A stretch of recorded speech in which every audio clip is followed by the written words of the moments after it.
Hello, Martin here from Adventure Bikes Company in New Zealand. We are currently in Canada, in British Columbia, and I have with me one and only legendary Radek Burkat. Right. Thank you for having me. Hey, thanks for coming out and riding together. It was awesome, absolutely unbelievable trails, and so much fun riding with you. So I'll get straight away to the questions. Fired it up. So you build a pink bike and a trail forks which change how the mountain bike community connects. How did you transition into the world of adventure, rally riding and hard enduro?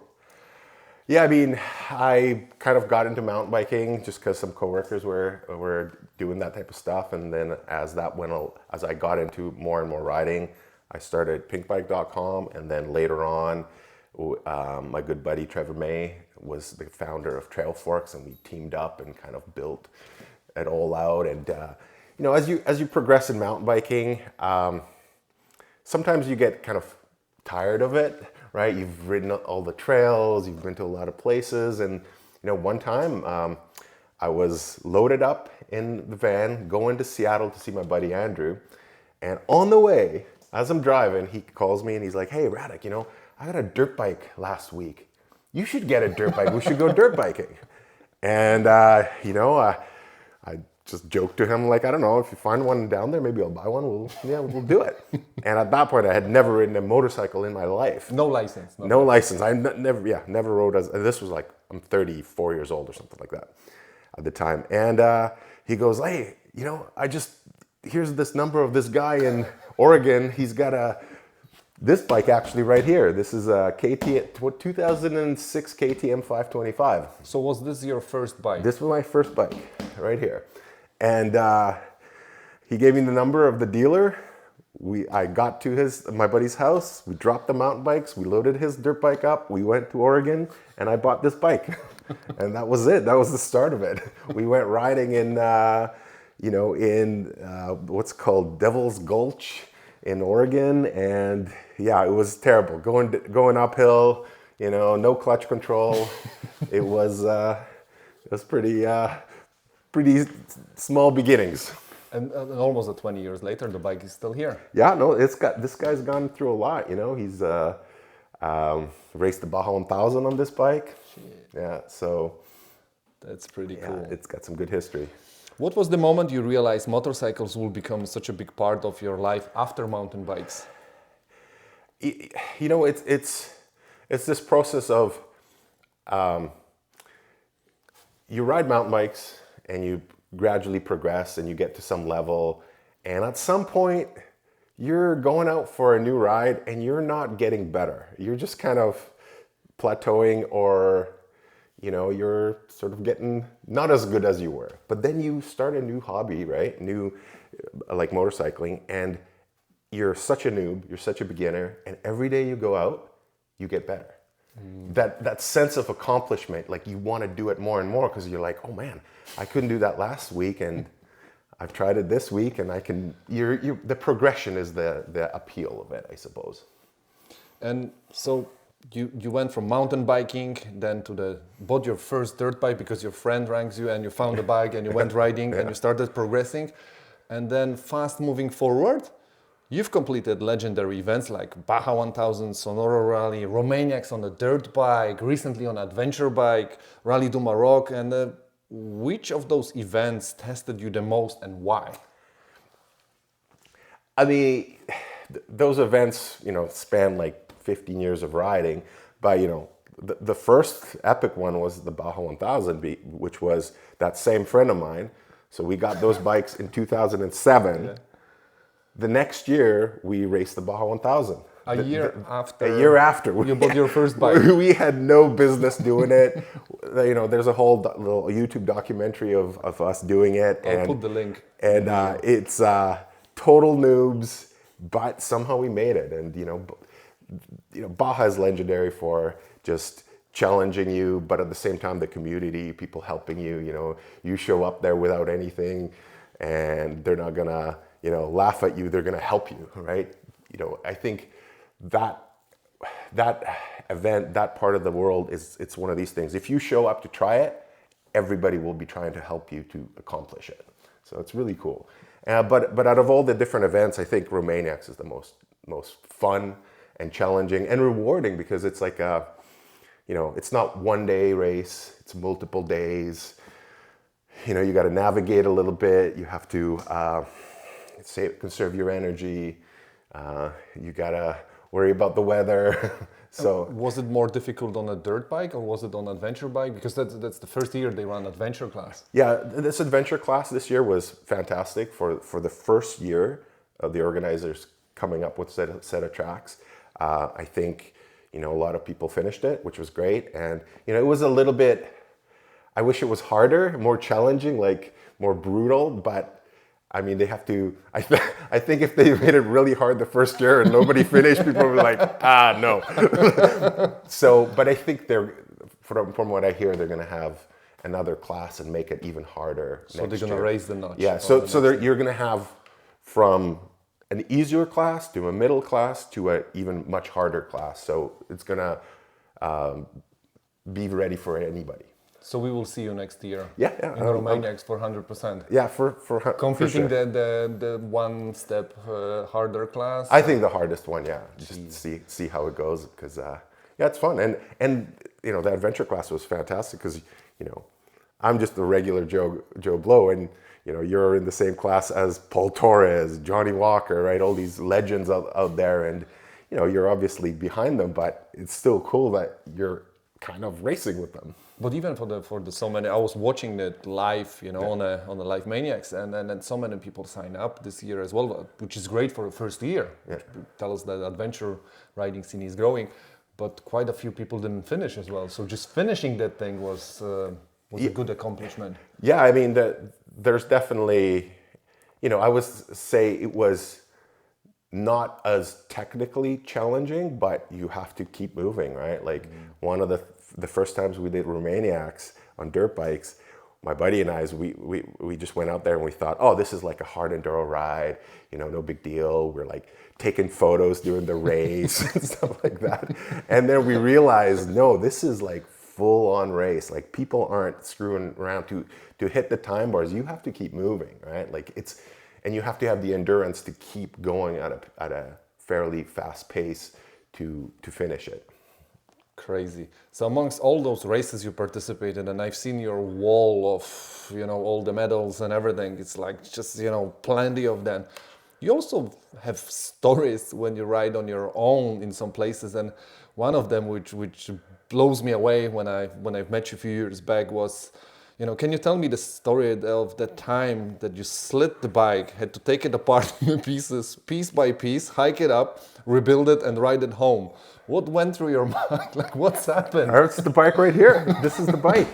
It's just one day, you're out riding by yourself, exploring stuff. And I was kind of out in the backwoods of Chilliwack, maybe an hour or two away from the nearest main road. And just kind of riding a dirt road. There was like an off-camber log, and I kind of was going across it. The ground slipped beneath me, and the bike just slid down to, on the side. Nothing too not big of a crash or anything, but you're down a loose slope.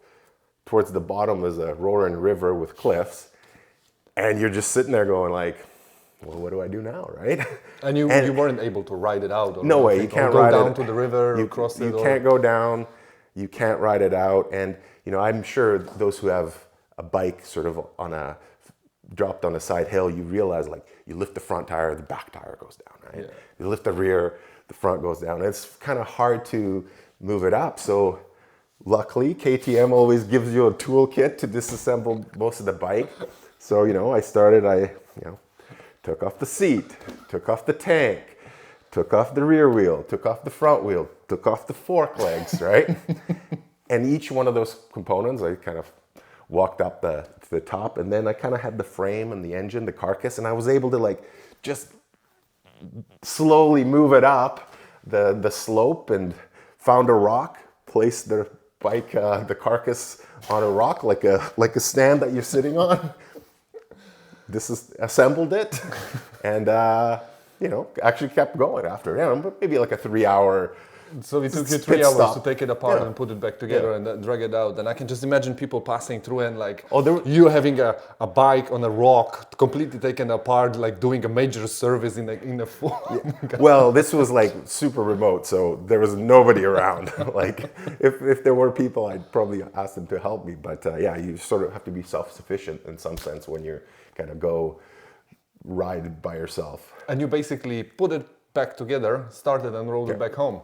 No, I kept going on my journey, on my exploration, right? Oh, wow, that's Yeah, I mean, what? You just need amazing. 10 mil, 17 mils. And Did you took any pictures? Yeah, I have all the pictures. So Okay, I'll put some pictures from that story. And another story I've heard when you were telling just recently was with a KTM 990, a Garmin GPS used as a flashlight, and never-ending walk through all the night. What's the story? Yeah, so this was a bit later on when kind of got into the adventure bike riding. Was this your second bike? This was my second bike right here, 2010 KTM 990R. And you find a group of friends that are like getting into trouble just as you do. And we were doing like a big ride across the states. We started in California. We went through, Nevada, Utah, went into Colorado. It was like a 2-week ride. My buddy Matt sort of put together the tracks, and we were doing that for a week or two. We were in Silverton, Colorado, which is like elevation like 10,000 feet, and we're kind of there for a couple days. And I really didn't like the altitude up there. Sleeping was kind of not my thing there, and so I told the guys, I'm like, look, I'm just gonna go early, follow our tracks. I'm going to Moab, where it's nice and warm, have a whiskey. You guys come the next day, and we'll meet up and continue. So I left by myself. I kind of had packs and Did you check that you had your tool pack? yeah, I did have my tool pack. And so, from Silverton to Moab, it's a bit of a stretch, especially if you have off-road tracks. And, I kept riding along and finally kind of got to this this one section of Moab and near Moab, but my GPS on the bike was kind of really zoomed in, so I didn't see any of the kind of easy way as out. So I just kept following blindly the track, and I thought, my buddy Matt's been here, and he sometimes rides double with his wife, and so it can't be that hard. And so I kept going. About 10 o'clock, I went through this mud hole, just bikes buried to, halfway through. And it's a 200 kilogram. Yeah, and it's the kind of mud that like sucks your shoes off, right, when you step through it. And usually I have like a rope with like a sort of like a marine carabiner, like block and tackle set, so I can winch it myself. But I left my rope with my buddy because he needed to get his bike out the day before, and so I'm sitting there. I worked at it for a bit, and I'm like, okay, I looked at the track. It's maybe, I don't know, 15, 20 miles or something like that to the highway. To the highway, Yeah. and then somewhere. Well, I figured if I got to the highway, I could flag somebody down. And this was at the beginning of adventure riding, where you think, oh my God, how dangerous is this, right? And I'm first time in Moab, so I'm thinking like, is there like, that if I sleep here tonight and I'm walking in the sun, like, and I have no water, like, is that gonna be worse than walking through the night? So I'm like, screw it, I'm gonna walk through the night. So, and then you want to prepare yourself. So I just had a little Camelback with some water in it, and I'm figuring, what kind of animals are there here, right? Maybe there's some kind of, like, something's gonna attack me at night. So I'm like, I had a set of vice grips, and I'm like, I'm gonna take these, walk with these just in case. And then I brought my helmet. I'm like, maybe if I'm on the highway with like a helmet, people stop for me, right? And so I started walking, and I had a little flashlight. It ran out, battery right away. And all I had was like a Garmin 62 or something like that GPS. So I found like a white screen, and basically I'm using that as a flashlight to walk through this almost like this muddy, stale riverbed. And without much light throw, you're just, you're literally kind of looking at the GPS track. I'm like, oh, I'm off the track, and you're going through the bush, and It's kind of taking it through. And it's the middle of the night. It's the middle of the night, and as I'm 2 hours, 3 hours in, I'm thinking, well, I'm kind of in this muddy riverbed, stale riverbed. I'm like, I don't want to drink this water, but I ran out of water, so I'll just take some of this water just in case. I'm not going to drink this muddy shit. I will just have it in the emergency, right? So, a couple hours later, I'm like, I'll take a sip, right? 2 hours later, I'm like, this is good. Just drink it like it's nothing. So I started at 10 o'clock at night. I made it out at like 6:30 in the morning to the highway. It just, flagged somebody down. Funny enough, it was like the cooks from the Moab Diner, which when I go back to Moab, I always go eat there now. And so they gave me a ride into town. There was a cop at the gas station. He's like, hey, I have a buddy of mine who has a big 4x4. He's off today. I'll call him up. Maybe he'll give you a ride in. So I find this, this guy shows up with a 4x4. An hour later, we're 4x4ing in to where my bike is. He winched me out. And amazing, right? The thing was stuck underwater all night. Hit the button, started right up. Rode back out. And you left before your friends started going, and you probably arrived after they were already there. No, they were coming down that day, and then I just warned them, like, don't go that way. Sending a picture. Do you have a picture? Yeah, I have a picture of that. So we'll throw some pictures as well. So that was a good experience. That's some good adventures you have. What's the wildest and most unexpected thing that had happened to you at any of the races you participated? Well, I think the wildest day was the first day that we did Romaniacs, which was a couple of years ago. It was we did silver class, and it was that year that was like, even the organizer said it was the worst storm they've ever seen, right? My buddy and I were just riding up through the forest, and all of a sudden, rain starts coming down, and at noon, it was dark. You had to turn on your light. I've never experienced rain like that for, a good hour. And then everything turned into chaos. And plus you're in the forest, in those rocky rocky trails with the mud. It was something to see. It was like the end of the world. That was for sure the worst sort of natural weather phenomenon.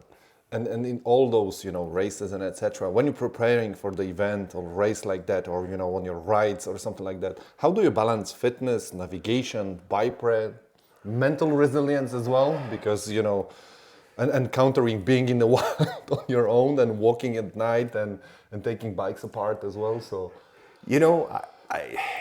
fitness-wise, you sort of try to go to the gym a little bit, but I don't over-prepare for that at all. I kind of, I'm a computer programmer guy, sit a lot at my desk, so I'm not like a super fitness freak, but try to get some rides in, and I think, at least for me, I'm pretty conservative, and I'm not trying to win anything, right? Just trying to finish and have a good time, so I don't push it too hard. But you want to prepare enough to have the right tools. Take your bike apart if you need to, just ride smart and try to be able to persevere through whatever challenges come up. And you work on your own bikes, so what is the one mechanical hack or repair story or anything like that you could inspire riders to be more self-sufficient? Obviously, carry your tools. Yeah, carry your tools.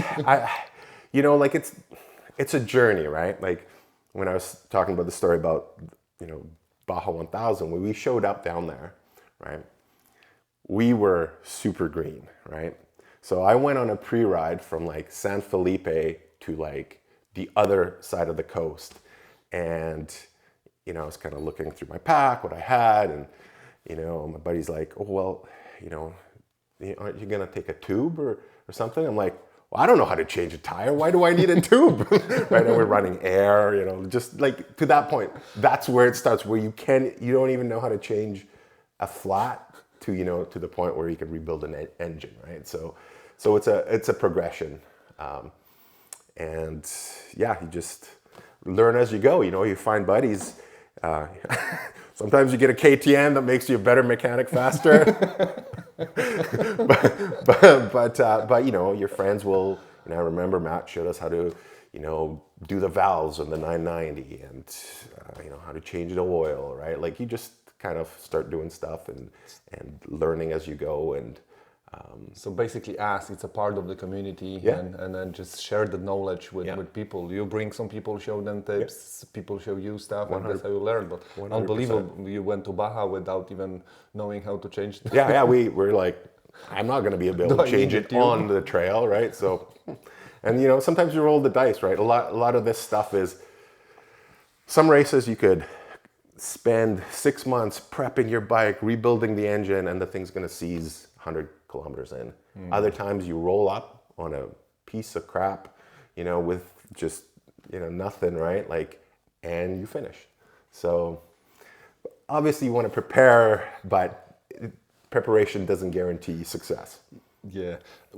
Speaking about the tools, what would be the one tool or, you know, set or whatever, something you wouldn't leave home if you're going for a ride? I mean, 10 mil, 8 mil, right? I mean, I did have, it doesn't happen very often, but when it does, it's a kind of a pain in the butt. You're kind of like chain braking, right? So when I go on kind of longer rides, I will bring a small link of chain and a chain breaker that I can actually put my chain together, because I did have that. I was by myself went up this mountain, kind of hopped over this ditch, and I don't know, I guess maybe my chain was too tight and the chain snapped. Whoa. And I was like, shit, right? And luckily I was at the top of the mountain. I was able to coast to like a asphalt road where I met a guy traveling from Alaska on a KLR. He stopped, he had some vice grips, and we were able to like just jerry rig something to get me to the next town. But like if you were in the back 40, I mean, you're kind of screwed, right? So chain link and vice grips. yeah. Those are pretty good ones, right? And I mean, you know, another funny story is like, bring a spare key. Oh.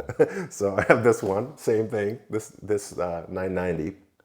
I'm riding by myself, middle of nowhere, going through this rocky section, and you know, a rock kind of pushes on your chain, and your chain falls off the rear sprocket. And I was like, this isn't a problem, right? I got tools under the seat.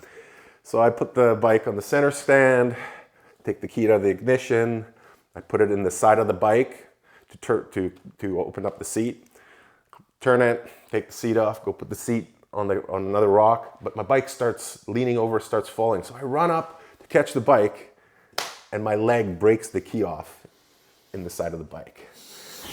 And once again, it's one of those like, uh-oh, right? No spare key. So, you know, you sort of start thinking, okay, well, what can I do? You know, you coast somewhere as far as you can and push for a while, and then, okay, I got to try to figure something out. So, you know, you take apart the side of the bike, get some rocks, smash the lock, took the little nub that was stuck in there, kind of sunk it into the ignition with the other part of the key, pressed it, and it turned. Oh, I can imagine that feeling when it just turned. You know. Like, and of course, it's got an antenna, so you get a zip tie the part of the sensor of the key to the ignition, and that got me home. But you know, a spare key is kind of nice. do you carry a spare key nowadays? I do. Yeah, That's somewhere in on a bike or in a jacket. Quite something handy. that I have that I hardly ever access. You know, all those hard encounters you had, and you know, endurance rallies and hard enduro and mental and physical battles. How do you keep going when you're exhausted? You know, you're lost, you're in pain. You know, lots of people will just stop and like, I need to get out of here. You know, don't deal. How do you deal with that? I mean, one thing I think you got to remember is it's never as bad as you think it is, right? You kind of just got to chill out, relax, and you know, then sometimes unexpected help will come, or you'll find something that can.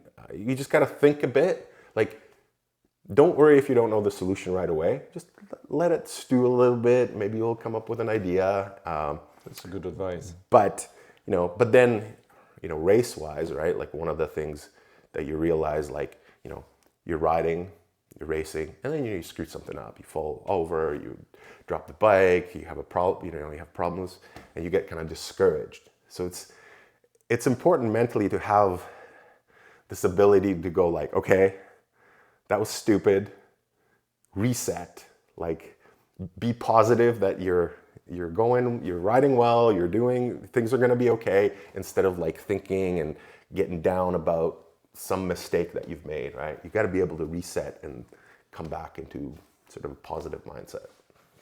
And then looking back, what personal growth or life lesson you have motorcycle given you that mountain biking didn't? Like if you compare it, obviously it's a different sport, different hobbies, and I mean, I think it's a similar thing, right? I remember from mountain biking when I didn't mountain bike at all and kind of started doing a bunch of stuff in mountain biking. It's this feeling of like you're enjoying it so much that you want to share it with somebody that maybe is not experienced this type of hobby or this type of life, because it gives you so much joy and love that you're like, man, you got to try this. You got to try mountain biking. You got to try, adventure bike riding, dirt biking, right? You love it, right? like your buddy. Yeah, you basically want to, like, why wouldn't you want to share something that you found, something awesome that you found with somebody else, right? So that's sort of, I always think of it like that. Excellent. And you're known for pushing the envelope a little bit more and more every ride I've encountered with you and etc. You like to take on the challenge always.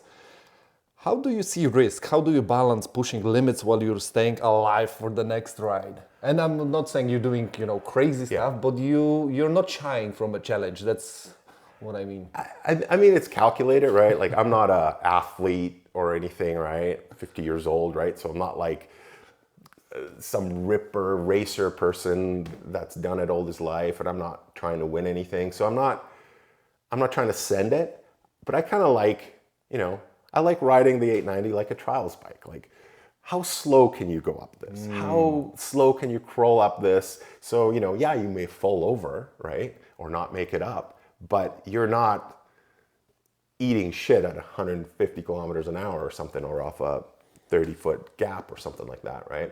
So I don't think I'm necessarily doing that much risk, because So it's very calculated risk in your mind.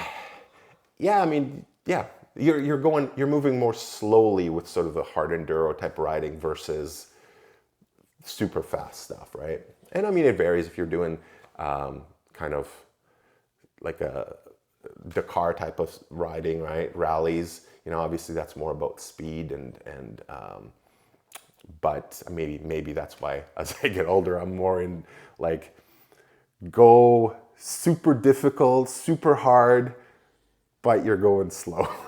It's like my buddy Tim likes to say, you just like to get up. Yeah, it's a different type of challenge, right? It's more like you're trying to hone your technical ability versus just raw speed. Beat the time or something like that. Yeah. Just the ability to overcome, It's I'll get there. I would rather not dab on something than do it the fastest. So right? basically crisping your technique all the time to just Yeah, have that flow. Because I mean, like, if you've got an uphill, right?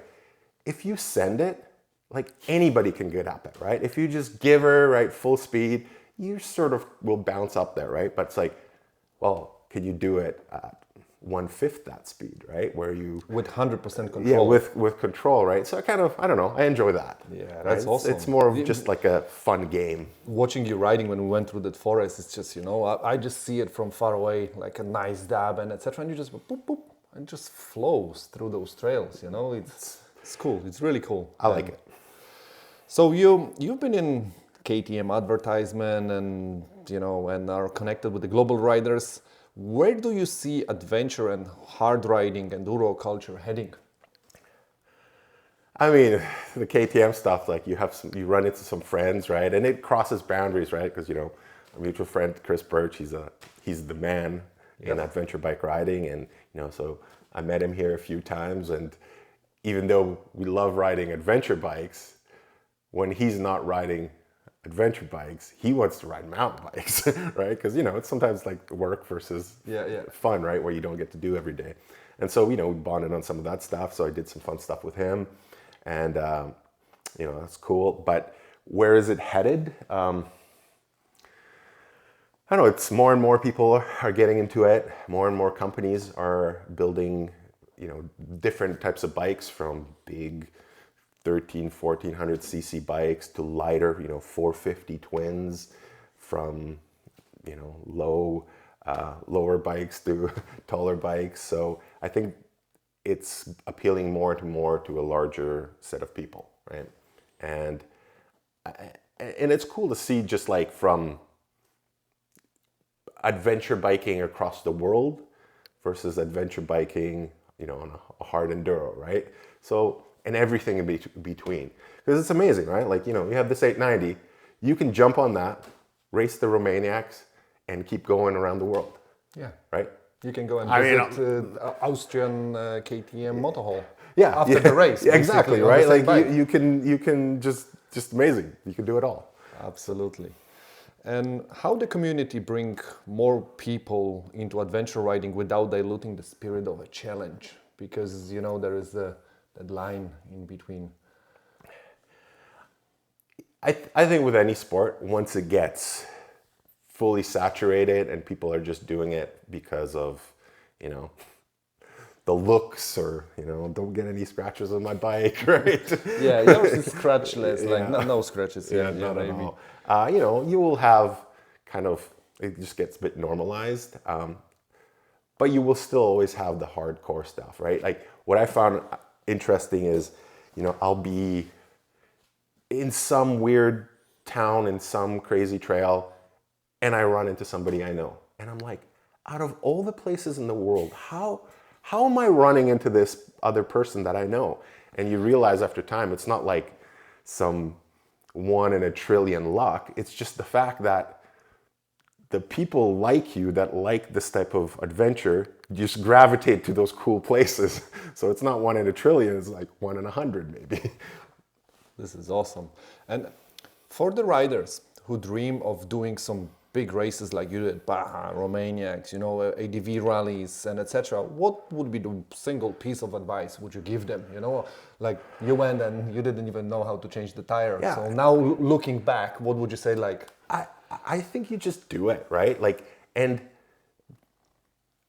it's almost like the beginning, when you're just starting out, those are some of the best experiences and stories that you'll have for the rest of your life, right? Because it's overcoming these later that may seem basic problems, but it's like, oh no, I got a flat tire.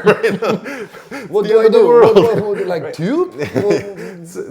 So like, just get out there, give her a shot. Don't worry about like, oh my God, or somebody, I can't finish. Just give her a shot. Give it a go. Yeah, like, some friends, we tried the 1000, total noobs. Then we're like, oh, let's try one of these rally things, the Sonora Rally. We had no idea how road books work, anything. We just got them like, okay, let's figure it out. And okay, this is what I press. And, you figure it out, basically. Like I remember the first year, you have the road book, the Sonora Rally, and you kind of have like a rally comp or a device that they basically, the organizers see you wherever you are, right? And they can send you a message or something like that. And I'm on this track, and I think I'm going the right way. And I get a message, yo, you're like 20 kilometers the wrong way. Turn around at this heading and go 15 kilometers, right? So it's like, all right. This is part of the learning process. Yeah. And you learn it, right? Like, don't think about that you have to show up and compete with whoever's doing it for a long time, right? Just enjoy the ride. Do you think that's the general mindset of the people doing that kind of adventures, that you just deal with the problems when they arise? Just have that mindset. I give it a go. I can do it. Yeah, just having that positive attitude of overcoming something, because just in life in general, right? I think when you really think about what makes people happy is the sense of accomplishment, whether it's setting a task that you're going to enter a race or finish race, or just even general stuff. You're gonna start a project at work and you're gonna finish it, and you're gonna build a shed in the backyard, and then you finish it. You feel good. You set a goal. You try it. 100% agree. Just the act of doing it makes you feel good. What's the one common mistake adventure riders you will encounter? Makes that you wish more people avoided? I mean, by no means I'm an expert in riding stuff, but me and my buddies, we got adventure bikes, and we were like ripping some harder stuff, and we're like, yeah, we kind of know how to ride, and then we got a trials bike, right? So playing around, going up some hills on a trials bike, that really, I think, was the single most the thing that made me realize kind of how to ride a lot better, how to weigh the bike, weighing the rear tire, what a huge impact it has, how just balancing and going up, just the weighing of the bike makes a massive difference. And on a trials bike, because your weight is such a large factor of your whole vehicle, when you're doing something well, you feel it really right away, and when you're doing something wrong, you feel it right away. So you learn how to shift your balance, how to get going better, and I think that at least single-handedly helped me a lot in some of my So good basically, buddies. to tackle harder challenges on a bigger adventure bikes, you would recommend to try a smaller bike first and get confident. Yeah, 100%, right? Like, you're riding a big bike. It's hard to tell if you're doing something wrong or right. Whereas you do it on a light bike, even on a dirt bike, you learn better skills that will apply to the bigger bike. So if I were to say, what's the single best thing somebody can do on a big bike? Get a smaller bike. Even like a trials bike, and then just Even a practice. trials bike, that's even more so a trials bike, because you will just learn the underlying principle of it, and it'll make you safer, right? Like great foundation, Yeah, basically, to the later riding. Yeah, it'll make you safer. You'll crash less. You'll be able to get out of tighter spots, and you think about it. Like, I remember taking my driver's license or motorcycle license test, right? And my buddy and I were there, and we rode some motorcycles, some dirt bikes, maybe 3 years before that, right? Rode some enduro races, and there were people taking motorcycle road test and written test, and they're like, oh, I'm gonna get this 1800cc Harley or something like that, and we're like, you can't even ride, you can barely ride on the street. How on earth, what are you gonna do if a car pulls out in front of you and you have to jump the curb, right? If you've ridden a dirt bike on some enduro races, you don't even think about it. Oh, just ride over this curb, no big deal, right? To get out of the way. If you've never done that, you don't think that's even an option. So you will have a bad result. So, try different disciplines, and from enduro racing, adventure biking, the rally stuff is awesome, right? You're riding through dunes, stuff like you've never been, it's a unique experience. So basically, adventure riding is a mixture of everything. Yeah, just try the different disciplines. Excellent. And if there would be a bucket list for you, recommended bucket list of the rides or the events, of places and etc., where the riders want to challenge themselves, what would it be? Like in 3 names. I think the Red Bull Romaniacs is an awesome event.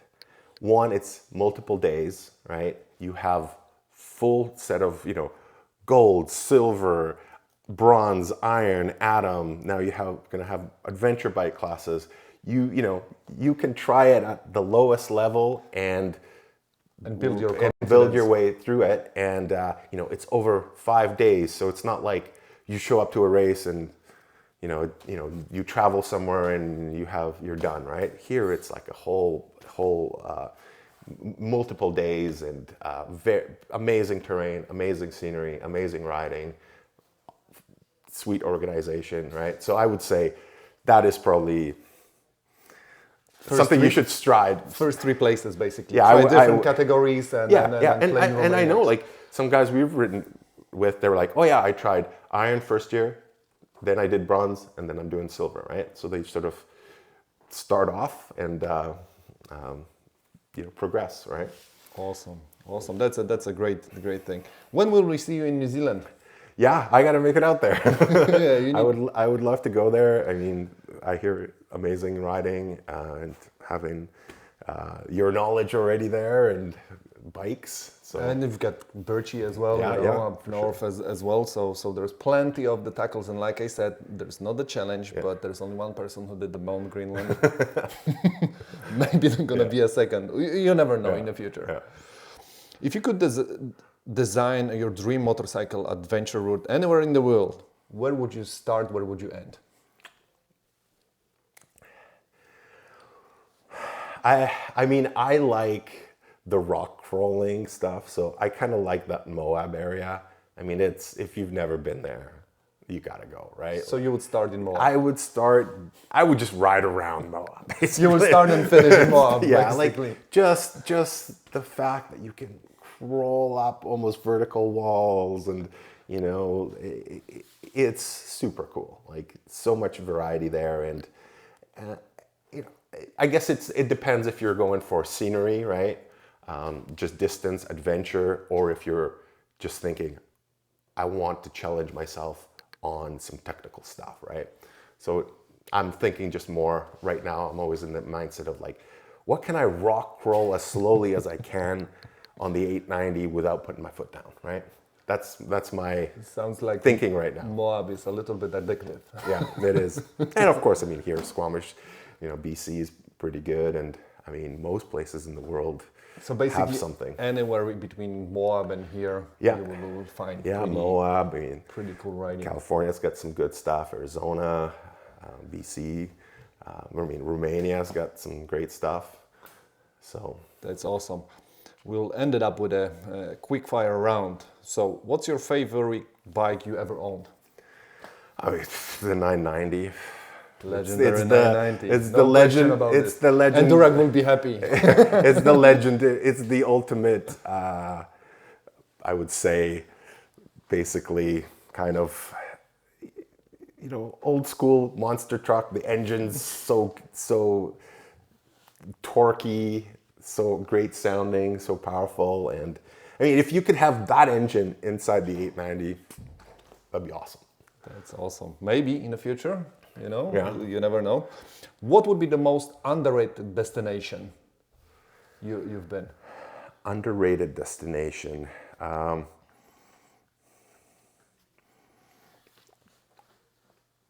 mean, there's like Baja. There's some people that are like, oh, you don't want to go to Baja because it's dangerous or something like that. But most of the time you go there, it's awesome, right? There's no problems, no issues. So I would say, not say underrated, but just don't believe all the hype or the fear and crap that people talk about. It's sweet, right? Once you're kind of out in the boonies, you're going through fishing villages, people are just happy to see you, happy to help you. So I would say Baja is a great place. That's cool. Who is the one rider you would drop everything to ride with? If you get the phone call and basically like, you can be there, you get a bike, you can ride with this person. I mean, Birchie's always number one there, right? Yeah. And I almost went to New Zealand last year, but there was a couple of things that didn't quite work out. But yeah, he's always awesome to ride with, and obviously just riding behind him and seeing how he moves a bike makes you a better rider, right? Yeah, and picking the lines and everything is just like, whoa, this is great. Yeah, 100% agree. And what was harder, building a pink bike or finishing Baja? Well, building pink bike took a little longer, like 20 years.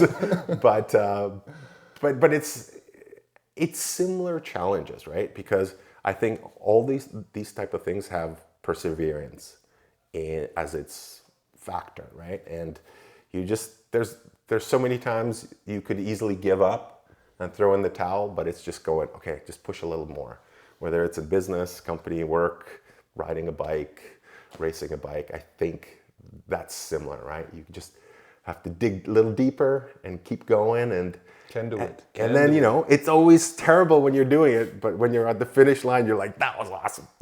This is what always people say when they go, you know, on the rides and etc. While they're in the element and you know they dropped in the water, they will fall down and etc. They're like, this is not for me. And then in the evening, it's like, I went through there and I manage and I finish it and etc. So yeah, 100% agree. 100% agree. Thank you very much for having us.